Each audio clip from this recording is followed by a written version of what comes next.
بسم اللہ الرحمن الرحیم۔ ہم مہمان نہیں رونقِ محفل تھے، مدتوں یاد رکھو گے کہ کوئی آیا تھا۔ سنے کون قصہ درد، میرا غم کسار چلا گیا۔ جسے آشناؤں کا پاس تھا وہ وفا شیار چلا گیا۔ بلا شبہ محمد یاسین بٹی صاحب ایک پکے سچے عاشق رسول تھے۔ وہ خوش اخلاق، خوش طبیعت شخصیت کے مالک تھے۔ ان کی مذہبی، روحانی، ملی، علمی، ادبی خدمات ناقابل فراموش ہیں۔ وہ شورۂ آفاق، نعت گو شاعر اور پکے اور سچے عاشق رسول تھے۔ دعا ہے کہ اللہ رب العزت ان کی قبر پہ اپنی خاص رحمت کا نزول عطا فرمائے۔ اللہ پاک ان کی قبر کو تا حد نگاہ تک روشن اور کشادہ اور منور عطا فرمائے۔ تصوف کے وہ لوگ جو علم کے ساتھ ساتھ عمل پر بھی پورا اترتے تھے، اس میزان پر بھی پورا اترتے ہیں۔ یاسین بٹی صاحب بھی ان لوگوں میں سے ایک ہیں۔ میں پچھلے 7 سالوں میں ان کو بڑے قریب سے میں نے دیکھا ہے۔ میں ان کو بہت قریب سے ان کو جانتا ہوں۔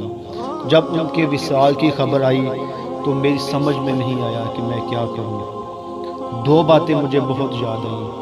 وہ ایک باعمل آدمی تھے، وہ ایک حسن اخلاق کے مالک تھے، وہ ایک خوش اخلاق، خوش طبیعت اور اعلیٰ ظرف کے مالک تھے، اور دنیا میں بھی اللہ پاک نے ان کو بڑی بلندی اور سرفرازی سے نوازا تھا۔ اور مجھے یقین ہے کہ آخری زندگی میں، اخروی زندگی میں بھی اللہ پاک نے ان کو سربلندی اور سرفرازی سے نوازا ہوگا۔ محمد یاسین بٹی صاحب بلا شبہ ایک عظیم نعت خواں اور عاشق رسول انسان تھے۔ جو بھی شخص، اللہ پاک نے ان کو نعت کا وہ ملکہ عطا فرمایا تھا کہ جو شخص ان کی ایک دفعہ نعت شریف سن لیتا اور تو وہ ان کا مداح نکلتا۔ میں ذاتی طور پر یاسین بٹی صاحب کو بہت اچھی طرح سے جانتا ہوں۔ میں ان کو بڑا قریب سے میں نے ان کو دیکھا ہے۔ وہ ایک باعمل آدمی تھے، وہ ایک اعلیٰ ظرف کے مالک تھے، وہ انتہائی شفیق اور اعلیٰ حسن اخلاق کے مالک تھے۔ بڑے تو بڑے، چھوٹوں سے بھی وہ حسن اخلاق سے پیش آتے تھے۔ وہ ایک اچھے اور باعمل آدمی تھے۔ دعا ہے کہ اللہ رب العزت ان کی قبر میں ان کی قبر کو روشن کشادہ منور عطا فرمائے۔ میں نے ان میں 2 چیزیں نوٹ کی، خاموشی اور مسکراہٹ۔ اہل علم لوگ یہاں پہ لکھتے ہیں کہ خاموشی مسائل سے دور رہنے کے لیے اور مسکراہٹ مسائل کے حل کے لیے۔ ان کی وفات کے بعد ایک ایسا گیپ پیدا ہو گیا ہے جو شاید مدتوں بعد بھی پورا نہیں کیا جا سکتا۔ ان کا نعت شریف کا ذوق و شوق سے پڑھنا، ہر شخص سے اخلاق اور حسن سلوک سے پیش آنا، وہ ان کی عموماً عادت رہتی تھی۔ وہ ایک اچھے حسن اخلاق کے مالک تھے۔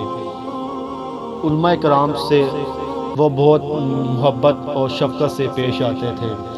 جب وہ کسی علماء کرام سے ملتے تھے تو وہ ان کے سامنے بڑے پیار اور محبت اور شفقت سے جھک جایا کرتے تھے۔ دعا ہے کہ اللہ رب العزت ان کے گھر والوں کو صبر جمیل عطا فرمائے اور ان کی قبر پہ اللہ پاک اپنی خاص رحمت کا نزول عطا فرمائے۔